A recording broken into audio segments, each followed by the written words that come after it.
भाई मैं जिस सनातन से थी वहां शादी एक ही होती है, एक ही तरह की होती है, 7 जन्म के लिए होती है।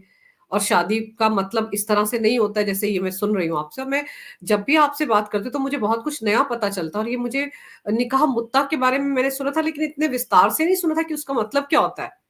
आप सोचो कि ये मसीहा मतलब कहीं यात्रा करने के वहां भी रह लिया, शादी के मतलब कुरान में मर्दों की सहूलियत के लिए सब कुछ बनाया गया है। वो जिम्मेदारी से बचते रहे, ये सब कुछ भी तय किया गया है। और महिलाओं के साथ कितनी अन्याय है, मतलब सोचिए। दिस इज नॉट कॉल्ड सहूलियत। इस्लाम के मजहबी किताब में मर्दों की अश्लीलता और सेक्सुअल डिजायर्स का काफी खासा ख्याल रखा गया है। या तो मार दो काट दो, और या तो फिर अश्लीलता, यही दो बातें हैं मजहब की किताब में। इसके अलावा तो अच्छी बातें हैं, मैं इनकार नहीं करूंगी, पर बहुत कम है। मुझे सच बोलना बचपन से बहुत पसंद है। अच्छी बातें हैं, एजुकेशन की बातें हैं, इंसानियत की बातें हैं, पर बहुत कम है। या तो मार दो काट दो, और या तो फिर मर्दों के सेक्सुअल डिजायर्स का बहुत ज्यादा खासा ख्याल रखा गया है। अब आते हैं सही अल बुखारी 5080, जिसमें एक सहाबा कराम अल्लाह के मैसेंजर से पूछ रहे हैं, when you got married Allah messenger said to me, what type of lady you have, what type of lady have you married. जिसमें उन्होंने कहा कि मेरे ही उम्र की एक औरत है। तब अल्लाह के मैसेंजर बताते हैं, why did you marry a young girl so that you might play with her and she with you. छोटी बच्ची, जिसकी आयत भी है, हद्दसना आदम हद्दसना शोबता हद्दसना महारबा काला सईता जिब्र बिन अब्दुल्लाह है, जिसकी आयत भी है। सही अल बुखारी 5080। मैं बार बार इसलिए बोल दे रही हूँ ताकि लोग टिप्पणियां ना करें। बिल्कुल बिल्कुल। अब आते हैं, इसके बाद फिर मैं तलाक पर बाद में आऊंगी, पहले वैरायटीज ऑफ निकाह। उसके बाद फिर है एक और टाइप का मैरिज है जिसको कहा जाता है जवाजुल मुत्ता। अच्छा। एक होता है जो मैंने बताया निकाह मुत्ता, जो हर महीने का खर्चा दे करके करना पड़ता है। निकाह मसियार बताया जो सफर के लिए होता है। जवाजुल मुत्ता जो घंटों के लिए होता है, कुछ लम्हे के लिए होता है। मतलब 1 घंटा खारिज हो गए, वो निकाह खत्म। 2 घंटे में खारिज हो गए, वो निकाह खत्म। अब कोई मर्द अगर बहुत मजबूत है तो 4 घंटे में खारिज होगा, तो फिर वो खारिज हुआ, निकाह खत्म, जिसको कहते हैं जवाजुल मुत्ता, टेम्पररी मैरिज। ठीक है। अब नॉर्मल हम लोग अपने आम जिंदगी में क्या सुनते रहते हैं, इन इस्लाम निकाह a contract exclusively between a man and women.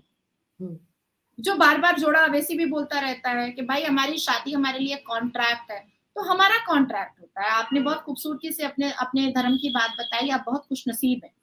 मेरे हिसाब से मैं मुसलमान घर में पैदा हुई हूँ, मेरे हिसाब से आप बहुत खुशनसीब हैं, क्योंकि आपको 10 मर्दों के बिस्तर का सामान न बनना पड़ा है और ना बन सकती हैं, क्योंकि आपके धर्म की खूबसूरती यही है कि आप आई तो डोली पर है और जाएंगी अस्थि पर, अर्थी पर, अर्थी पर। यही आपके धर्म की सबसे ज्यादा खूबसूरत चीज है।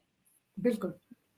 हमारे यहाँ कॉन्ट्रैक्ट होता है, जैसे लाइफ इंश्योरेंस का कॉन्ट्रैक्ट होता है, रियल एस्टेट बिजनेस का कॉन्ट्रैक्ट होता है, जैसे तबीला का कॉन्ट्रैक्ट होता है, जैसे गार्डन का कॉन्ट्रैक्ट होता है, खेत का कॉन्ट्रैक्ट होता है, किसानों के साथ कॉन्ट्रैक्ट होता है।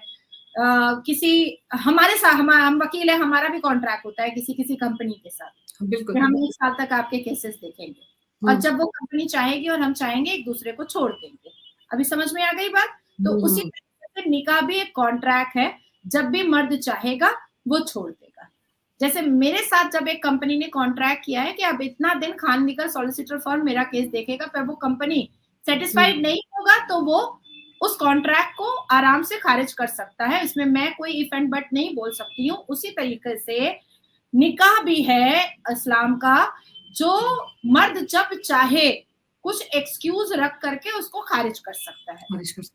अब उस एक्सक्यूजेस में ये भी आ जाता है कि बीवी मेरी अच्छा खाना नहीं बनाती है, चाय नहीं बना पा रही है, बहुत देर से सुबह में उठती है, चिल्लाकर बात करती है, सेक्सुअली अच्छे से सेटिस्फाइड नहीं कर पा रही है, मेरे माँ बाप को बहुत अच्छे से देखती नहीं है, धीरे धीरे बहुत मोटी हो गई है, धीरे धीरे सुंदरता खत्म हो गई है। तो ये सारी चीजें भी एक्सक्यूजेस में मतलब ये कॉन्ट्रैक्ट जो है वो खत्म हो जाता है निकाह का, जो वर्बल ऑन पेपर होता है, जो काजी होते हैं वो लिखवा देते हैं। अब इसको किन किन चीजों से देखा जाता है, इसको मैं अलग अलग तरीके से बता देती हूँ। इसको अकदुल कुरान इस ऐसे भी कहा जाता है, अकदनामा भी कहा जाता है, और जवाज का मतलब शादी होता है, जो अरबी लोग बोलते हैं, जो मिडिल ईस्ट बोलता है कि आज हमारा जवाज है, मतलब वो शादी हुई, पर उसमें भी 12 निकाह जायज है। तो इसको अजरवाज भी कहा जाता है, और इसको तुर्किश में दुगुन भी कहा जाता है, इसको पर्शियन में अकदनामा भी कहा जाता है। तो मैंने हर लैंग्वेजेस में आपको बता दिया। अब आता है तलाक। तलाक भी समझना और जानना बहुत जरूरी सबके लिए। हमारा कुरान के हिसाब से एक था इंस्टेंट ट्रिपल तलाक जो मैंने बंद करवाया, जिसके लिए गुहार लगा रही थी शाबानो सायरा बानो 1984 से 2017 तक। 2015 में मेरा पिटिशन गया था, 2017 में हिस्टोरिकल जजमेंट आया। तो इंस्टेंट ट्रिपल तलाक क्या था कि हस्बैंड सऊदी अरबिया में फोन पर तलाक तलाक तलाक, औरत ने खाना अच्छा नहीं बनाया, गुस्से में तलाक तलाक तलाक, शौहर पी करके आया, उसने गुस्से में तलाक तलाक तलाक, बीवी ने अच्छा दारू के लिए चखना नहीं बनाया, तलाक तलाक तलाक, बीवी ने अपनी बेटी को बाप के बिस्तर पर देने से मना कर दी, तलाक तलाक तलाक। तो बहू के साथ रेप कर दिया और बीवी ने मतलब उस पर ऑब्जेक्शन किया, तलाक तलाक तलाक। तो ये बहुत सारी चीजों से इंस्टेंट ट्रिपल तलाक हो रहा था जो बंद हुआ। पर आज भी मौलवी मुल्ला और दारुल उलूम कहता है कि आपके बंद कर देने से क्या होता है, हम तो करवाते हैं, ऐलानिया कहता है, और अभी भी मेरे साथ चैनल पे कह रहा था। अब हमारा अल कुरान क्या बोलता है तलाक के लिए? अल कुरान कहता है कि तलाक उस वक्त दो जब औरत को पीरियड्स। अब ये बात क्यों कही गई है? ये बात इसलिए कही गई है ताकि औरत का जो सेक्सुअल डिजायर होता है वो इस्लाम के हिसाब से पीरियड्स के ड्यूरिंग सबसे ज्यादा होता है। इस्लाम का ऐसा मानना है कि जब औरत पीरियड्स में आती है, मेंस्ट्रुएशन में आती है, तो उसको सेक्सुअल डिजायर कूट कूट के आता है। ये इस्लाम का मानना है, जिसके लिए इस्लाम के मजहबी किताब में बजाफ्ते सूरह अत-तलाक बनाया गया है। सूरह 65 ऑफ द कुरान अल तलाक, सूरह 65 ऑफ द कुरान अल तलाक ये बनाया गया है, जिसमें ये साफ लफ्जों में कहा गया है कि अगर औरत को तुम ऐसे बैठे बैठे तलाक दे रहे हो तो वो तलाक नहीं होगा। पहले पता करो कि उसका मेंस्ट्रुएशन पीरियड्स का साइकिल क्या है। अब मान लीजिए कि आज है 24 तारीख, आज 24 फरवरी है, 24 फरवरी को मेरा मेंस्ट्रुएशन पीरियड हुआ है, तो आज वो मुझे तलाक देगा। उसके बाद फिर 1 महीना इंतजार करेगा, फिर 24 मार्च को वो तलाक देगा, फिर 1 महीना इंतजार करेगा, फिर 24 अप्रैल को वो तलाक देगा, तब वो तलाक मुकम्मल होगा। अगर मैं अपने इरादे पर स्टक रही कि नहीं ठीक है तुम छोड़ रहे हो, तुम छोड़ो, कोई दिक्कत नहीं। और अगर मैंने मेंस्ट्रुएशन के पीरियड्स में जो प्रॉफिट के समझ के हिसाब से के मेंस्ट्रुएशन के टाइम पर ड्यूरिंग मेंस्ट्रुएशन बहुत ज्यादा डिजायर्स आते हैं, अगर मैं उसके साथ हम बिस्तर हो गई तो फिर ठीक है, मारकूट करके जैसे रहना है वैसे रहो, अब बाद में सोचा जाएगा तलाक के लिए। जिसमें बहुत बड़ी बात भी लिखी गई है, ज़ौजना का लकी या कूना अलल मोमिनीना, we gave her to you in marriage so that there would be no blame on the believer for marrying the ex-wife on their adopted son after their divorce। ये तो जो प्रॉफिट मोहम्मद ने अपने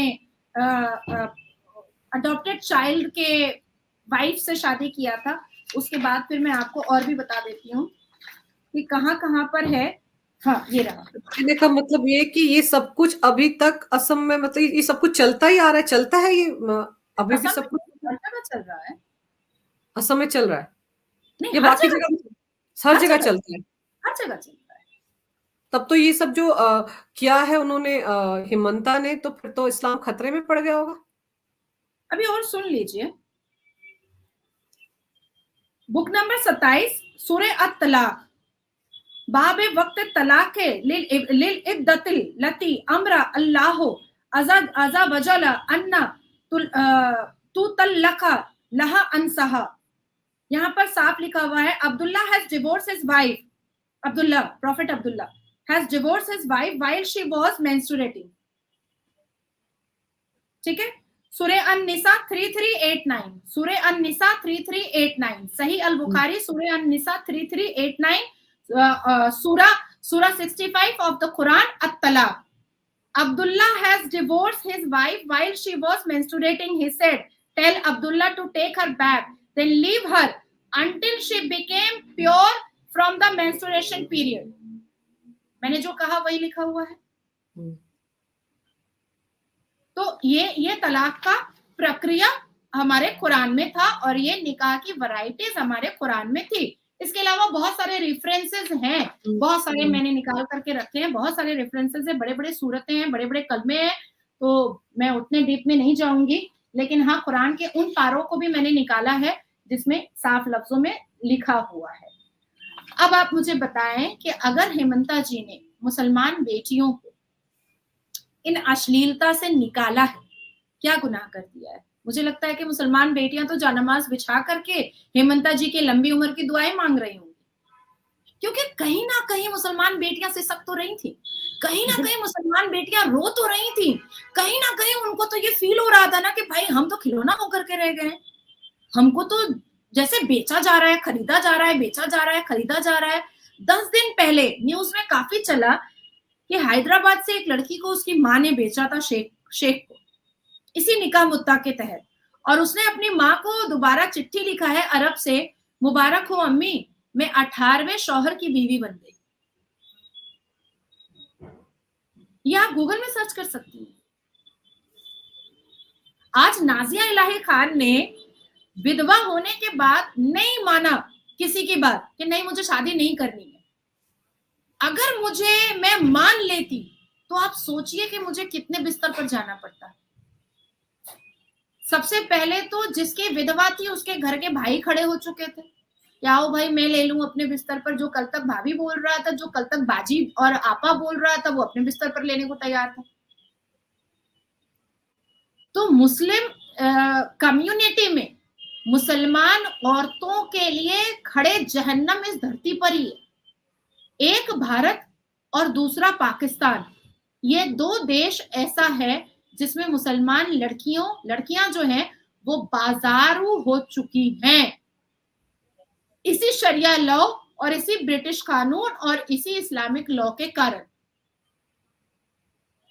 तो मुझे ऐसा लगता है नाज़िया जी, हाँ बोलिए आप बोलिए, मैं फिर पूछती हूँ। हेमंता जी ने जो किया है, जो मुसलमान बच्चियों को बचाया है, जो मुसलमान बच्चियों के पक्ष में उन्होंने इतना बड़ा स्टेप लिया है, इसमें उन्होंने कहीं पर भी अपना पॉलिटिकल फायदा तो नहीं देखा है, कतई नहीं देखा है।